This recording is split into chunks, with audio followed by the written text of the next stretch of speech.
हल्ला बोल, हल्ला बोल, हल्ला बोल, बोल साथी हल्ला बोल, हल्ला बोल, हल्ला बोल,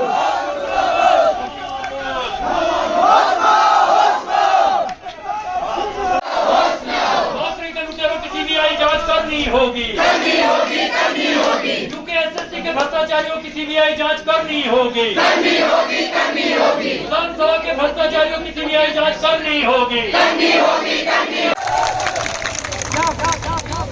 उन महोदय के लिए मानवहीनता खत्म हो गई थी।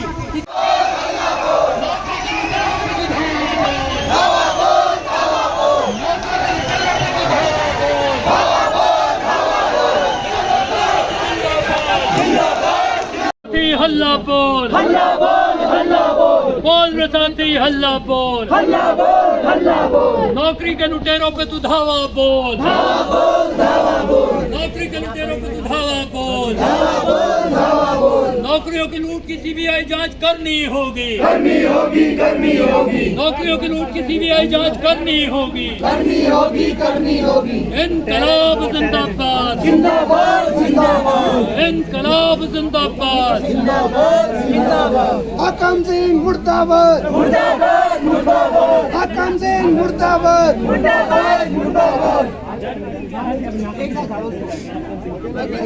इनकलाब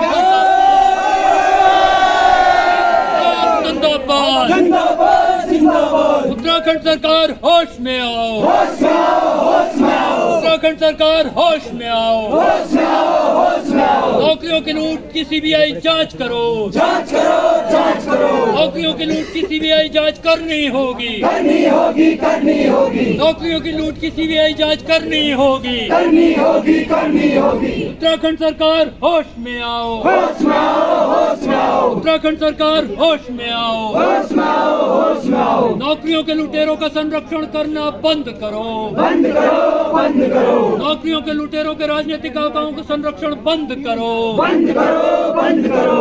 इनकलाब जिंदाबाद। जिंदाबाद, जिंदाबाद। जो गिरफ्तार हो रहे हैं तो ये सब लोग, और आप सोचिए कि वो यूके में 15 लाख रुपया देकर के 20 लाख रुपया लेकर के नौकरियों की नीलामी, नौकरियों की बोली हो रही थी। तो जो आदमी हमारे ऊपर अफसर बनकर बैठा वो कौन है?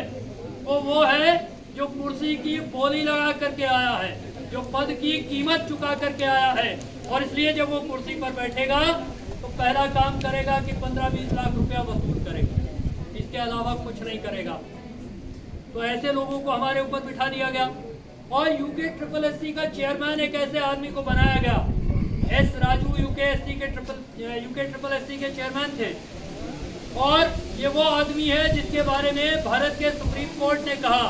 सुप्रीम कोर्ट ने 2013 में भजन सिंह बनाम उत्तराखंड सरकार के मुकदमे में कहा कि ये जो एस राजू नाम का अफसर है, ये इसकी ईमानदारी संदेह के घेरे में है। ये मैं नहीं कह रहा हूँ, ये भारत के सुप्रीम कोर्ट ने 2013 में कहा।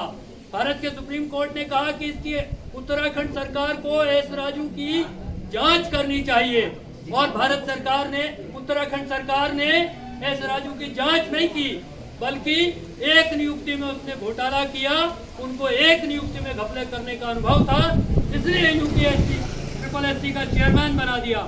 और कैसा वो आयोग था? 1800 प्रश्न एक परीक्षा में आए और उसमें से 400 सवाल गलत। एक दूसरी परीक्षा में 1300 प्रश्न आए, उसमें से 332 सवाल गलत। परीक्षाएं रद्द करनी पड़ी। कैसे परीक्षाएं आयोजित हो रही थी? अंग्रेजी से हिंदी ट्रांसलेशन गूगल ट्रांसलेटर से वो कर रहे थे। इस तरह से परीक्षाएं आयोजित की जा रही थी, और ऐसे करके हमारे नौजवानों के भविष्य के साथ खेला जा रहा था। और वही नहीं खेला जा रहा था, जैसा मैंने कहा कि कोई नियुक्ति नहीं है जो साफ सुथरी हो। विधानसभा में विधानसभा के अध्यक्षों को आपने बोलते सुना होगा, वो कह रहे हैं कि भाई विधानसभा के अध्यक्ष का तो विशेषाधिकार है। आप सोचिए कि उत्तर प्रदेश की विधानसभा है, उत्तर प्रदेश की विधानसभा के सदस्यों की संख्या कितनी है? सदस्यों की संख्या है 405, और उत्तर प्रदेश की विधानसभा में कर्मचारी कितने हैं? 532। और उत्तराखंड के विधानसभा के सदस्यों की संख्या कितनी है? 70। कर्मचारी कितने हैं? 560। 405 की विधानसभा से कई गुना ज्यादा। वो कह रहे हैं गैरसैंण में बनाने के लिए चाहिए था। गोविंद सिंह भुजबल ने लगाए और उत्तराखंड के हाईकोर्ट में 2018 में उन्होंने तर्क दिया कि गैरसैंण में विधानसभा बन रही है इसलिए अंधाधुंध लगा रहे हैं। प्रेमचंद अग्रवाल ने लगाए, फिर उन्होंने कहा गैरसैंण में विधानसभा बन रही है इसलिए लगाए। अब एक तीसरी विधानसभा रायपुर में बना रहे हैं, फिर लोगों को लगाएंगे। मैं आपसे कहना चाहता हूँ, बहुत सारे लोगों ने ये कहा, लोग कह रहे हैं हाईकोर्ट के फैसले में भी लिखा हुआ है कि विशेषाधिकार है। कहीं नहीं लिखा हुआ विशेषाधिकार है। एक नियमावली है विधानसभा की, विधानसभा में भर्ती की नियमावली है। 2011 में उत्तराखंड की नियमावली बनी, 2000 से और 2011 तक उत्तर प्रदेश की नियमावली से विधानसभा चलती थी। और इन दोनों नियमावलियों में कहीं नहीं लिखा हुआ कि विधानसभा का अध्यक्ष अपनी मनमर्जी से अपनी बेटी, अपने बेटे को, अपनी बहू को, अपने दामाद को, अपने परिवार वालों को मुख्यमंत्रियों की सिफारिश पर, इसकी सिफारिश पर अपॉइंट करेगा। ऐसा कोई नियम, ऐसा कोई विशेषाधिकार नहीं, इसी कानून में नहीं है। तो इस तरह की जो लूट हो रही थी, उस लूट के खिलाफ बस ये आखिरी बात मैं आपसे कहना चाहता हूँ। उसके बाद मैं ये ज्ञापन आपके सामने पढ़ रहा हूँ कि ये जो लूट हो रही है इसके खिलाफ अब तक एसटीएफ जांच कर रही थी। कुछ लोग पकड़े गए हैं, कुछ लोगों को पकड़ा जाना है, उन सबको मास्टरमाइंड बताया जा रहा है। लेकिन मास्टरमाइंड के पीछे जो राजनीतिक मास्टर हैं, जो उनके राजनीतिक काका हैं, जब तक वो जेल में नहीं पहुंचेंगे, जब तक उनके खिलाफ कार्रवाई नहीं होगी, तब तक ऐसी घटनाएं रुकेंगी नहीं, ये दोहराई जाएंगी। वरना तो मैं आपको बताऊं कि राज्य बनते ही 2002 में जब पहली भर्तियां हुई, पटवारी की भर्ती और दरोगा की भर्ती, और उस पटवारी और दरोगाओं की भर्ती में घोटाला हुआ। अभी तो 2015 में भी कह रहे हैं दरोगाओं की भर्ती में घोटाला हुआ। 2002 में जो वो पटवारियों की भर्ती हुई, और उसमें एक आखिरी में ये हुआ कि एक डिस्ट्रिक्ट मजिस्ट्रेट की डीएम थे पौड़ी के एसके लांबा, और एसके लांबा की सर्विसेज टर्मिनेट हुई, नौकरी गई, लेकिन उसके बावजूद भ्रष्टाचार का सिलसिला नहीं रुका। क्यों? क्योंकि एसके लांबा के पीछे भी जो राजनीतिक लोग थे उनको सजा नहीं हुई। जब तक राजनीतिक आका नहीं पकड़े जाएंगे, जब तक हाकिम के हाकिम जेल में नहीं जाएंगे, तब तक ऐसा होता रहेगा। और इसलिए हम कह रहे हैं कि एसटीएफ जितना कर सकती थी उसने कर दिया। अब राजनीतिक आकाओं को पकड़ना उसके बूते की नहीं है, इसलिए सीबीआई इंक्वायरी की जरूरत है। Supreme Court monitored CBI inquiry की जरूरत है।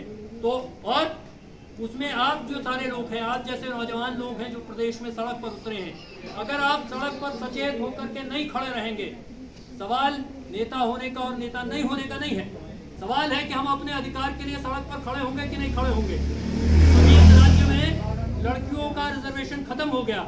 जिन लड़कियों को पीसीएस की तैयारी करनी थी वो सब सड़क पर नारा लगा रही हैं। देहरादून में परसों उस रैली में भी वो सारी लड़कियां मौजूद थी जिन्होंने पीसीएस का प्रिलिमिनरी क्वालिफाई किया है, और अब ये भरोसा नहीं है कि मेंस वो दे पाएंगी कि नहीं दे पाएंगी। वो सड़क पर उतर करके नारा लगा रही है। नारा लगाना किसी का शौक नहीं है। सरकारी व्यवस्था कायदे से चले तो हम आराम से रहेंगे, लेकिन हक अधिकारों की लूट हो अगर, तो उसके खिलाफ बोलना चाहिए। उसके खिलाफ आप ही बोलेंगे। इस सारे घपले घोटालों पर निगाह बनाए रखिए, नजर बनाए रखिए। सड़कें सूनी मत होने दीजिए, क्योंकि विधानसभा में आपने जिनको चुन करके भेजा है वो तो अपने बेटे बहू का इंतजाम कर रहे हैं, वो अपने दामादों का और बेटियों का इंतजाम कर रहे हैं। तो जाहिर सी बात है कि जब हमारे प्रतिनिधि नहीं बोलेंगे तो हम ही को बोलना पड़ेगा। हमारी नजर रहेगी तो सजा होगी, हमारी नजर नहीं रहेगी तो सजा नहीं होगी। तो इसके साथ मैं ये ज्ञापन पढ़ रहा हूँ।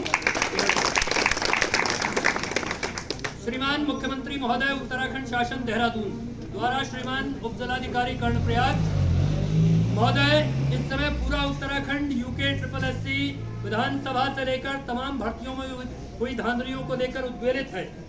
नौकरियों की बिक्री और मनमानी नियुक्तियों का जिस तरह का जाल सामने आया है, उसे देखकर ऐसा प्रतीत होता है कि प्रदेश में कोई ऐसी नियुक्ति नहीं है जिसकी प्रक्रिया को पारदर्शी या साफ सुथरा माना जा सके।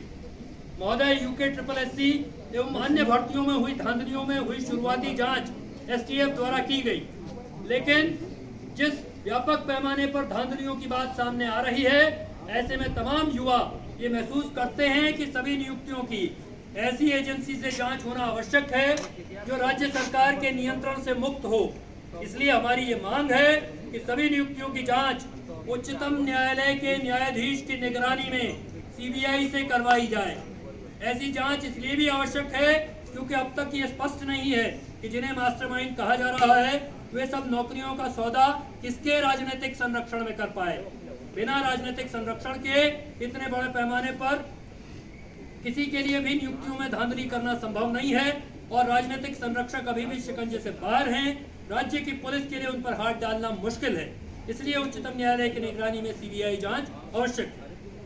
राज्य बनने के बाद से लेकर अब तक की सभी नियुक्तियों की जांच करवाई जाए। संदेह के दायरे में आए कार्मिकों के विरुद्ध विभागीय एवं कानूनी कार्रवाई अमल में लाई जाए। यूके ट्रिपल एससी के अध्यक्ष रहे श्री एस राजू को भी जांच के दायरे में लाया जाए। महोदय, उत्तराखंड लोक सेवा आयोग द्वारा 6 वर्ष बाद पीसीएस की परीक्षा आयोजित की गई, लेकिन इस बीच उच्च न्यायालय ने उत्तराखंड की युवतियों को प्रदत्त 30% क्षैतिज आरक्षण निरस्त कर दिया है। उत्तराखंड के खिलाड़ियों और आंदोलनकारियों का आरक्षण इससे पहले समाप्त हो चुका है। उत्तराखंड की युवतियों एवं अन्य श्रेणियों का आरक्षण बहाल करने के लिए प्रभावी उपाय किए जाएं। हाल में प्रदेश में अग्निवीरों की भर्ती की प्रक्रिया जिस तरह से आयोजित की गई, उसमें भर्ती करने से ज्यादा भर्ती से युवाओं को बाहर करने पर जोर दिया गया। देश सेवा के लिए सेना में जाने के इच्छुक युवाओं की आकांक्षाओं पर यह पूरी भर्ती प्रक्रिया तीव्र कुठाराघात थी। इस भर्ती प्रक्रिया में गलत तरीके से जानबूझकर बाहर किए गए युवाओं को पुनः अवसर दिया जाए, साथ ही सेना में नियमित भर्ती की बहाली की जाए।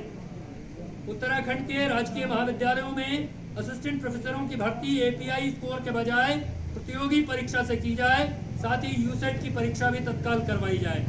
उक्त सभी मांगों पर तत्काल सकारात्मक कार्रवाई की हम मांग करते हैं, अन्यथा युवा आंदोलन को और अधिक तीव्र करने के लिए हम बाध्य होंगे।